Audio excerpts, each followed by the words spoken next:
where the bodies are buried. How shallow was a shallow grave? He'd never dug one before. The hole before him, which had gouged out of the sandy soil in the heat of the desert, looked deep, but now it pushed the man's body into it. Suddenly it looked awfully shallow. Could animals or other things get down to the body? Or maybe that was the point. Just deep enough for cover, but not so deep that it took too long for the flesh to turn to corruption. This was really something TV should have taught him better. He hunched down and drank from his water flask.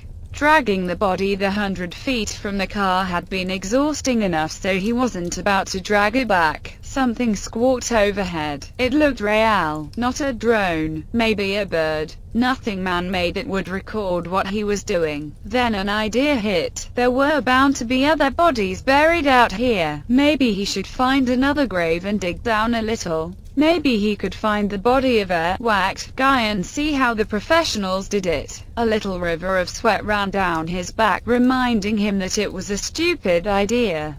He took the map, which had instructed him where to bury the body, from his satchel and tucked it into the dead body's pocket. They'd written, "Bury with body, do not burn," on it. It was paper, so would decay quickly enough. Overhead more of the birds were circling. That didn't look too good. He stood up. The desert plain shimmered with heat. It looked alien enough already.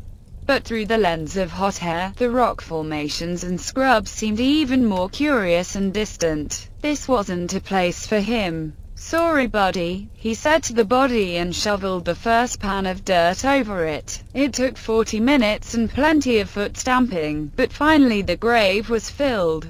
He kicked some topsoil and rocks onto it, hoping to disguise its unnaturally rectangular outline. Maybe he should have dug something with a more organic shape. Too late now. A wind whipped up and then was gone. The desert was an ever-changing place. People didn't belong here, at least not above ground and breathing, unless of course they were gambling. For a moment he considered whether he should say some words over the unmarked grave, but it didn't seem right, and there was nothing he wanted to say. He walked back to the car, drinking from the flask. It was insulated, but the cool water inside had started to turn tepid already. On the passenger seat was a white book, the manual. It was why he was out here in this place.